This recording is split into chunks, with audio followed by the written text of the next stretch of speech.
rappeler que ces journées, on les avait imaginées pour permettre à l'ensemble des salariés et des administrateurs de se retrouver, de faire connaissance. Eh bien, il faut déjà commencer par la base, c'est se sentir accueilli, se sentir en sécurité, je crois qu'on l'a entendu, de façon à se dire « Ah, mais oui, je suis légitime ». Meilleur serait l'accueil, plus grande pourrait être la participation des familles et des jeunes. L'accueil, c'est aussi une question de posture et d'engagement.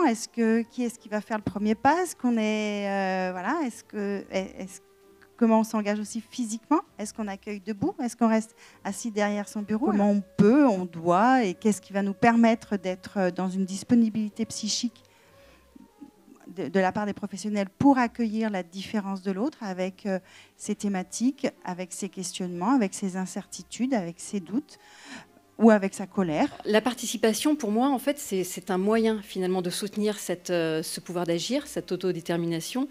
Et les PEP défendent la pleine participation de tous comme un moyen vers l'émancipation citoyenne. 97% des personnes qui ont répondu se manifestent comme satisfaites ou voire même très satisfaites du premier accueil qui leur a été réservé. Ils gardent tous un très bon souvenir du premier accueil, avec surtout, et ils ont pu le dire, alors peut-être pas dans ces mots, je l'ai plus en tête, mais je pense pas que c'est un apaisement des tensions ou du stress provoqué par cette situation. Quelques points de vigilance. Alors pareil, les jeunes disaient mais je suis pas sûre d'être complètement... je ne suis pas sûre que les professionnels soient toujours globalement à l'écoute. L'accueil peut être parfois un peu embolisé par le nombre de documents écrits qui peuvent être donnés et puis certaines demandes de plus de rencontres entre les familles et les professionnels. J'aime beaucoup en fait les propos de Charles Guindou. Il a dit les familles ont le droit imprescriptible de savoir, de participer à leur mesure, à la construction de leur enfant et en même temps d'être accompagnées. Elles ont en quelque sorte un droit d'auteur. On est parents 24 heures sur 24, 7 jours sur 7. On est professionnel, impliqué dans une situation sur son temps de travail. Les structures se doivent de s'adapter aux familles, là où elles en sont, et à leurs attentes. Et les familles auront à s'adapter aussi à un cadre, à la question du cadre négocié.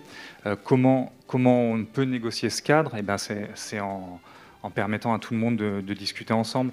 C'est difficile en tant que parent de porter son projet devant des professionnels.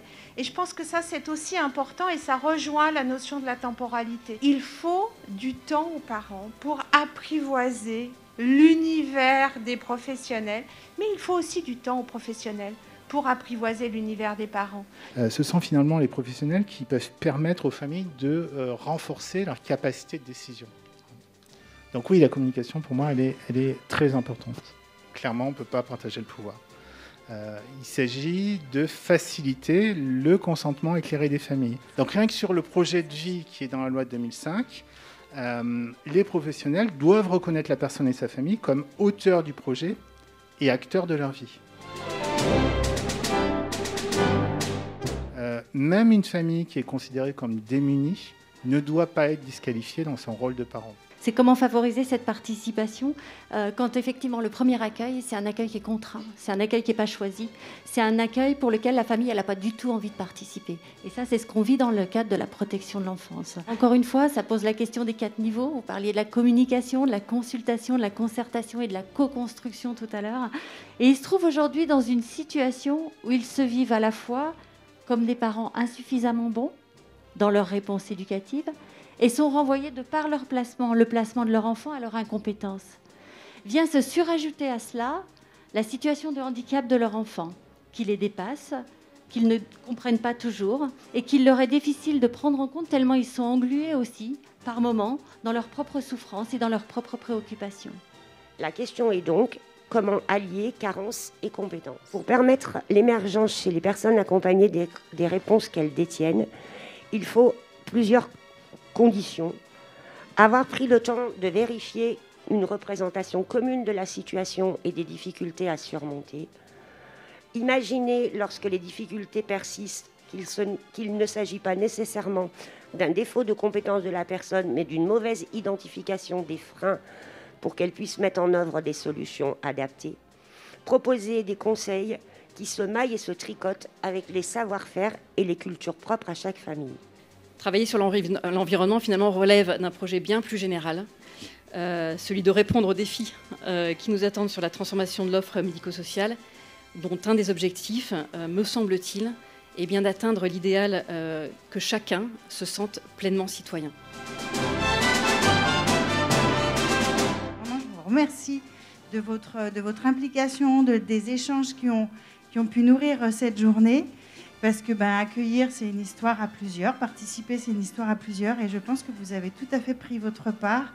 On a co-construit. Je pense qu'on va pouvoir continuer à travailler sur ce thème-là. Dans tous les cas, vous allez continuer à travailler sur ce thème-là. Je voudrais remercier tous les parents que j'ai eu l'occasion de rencontrer en tant que professionnel et qui m'ont en fait beaucoup appris sur ce qu'est être parent.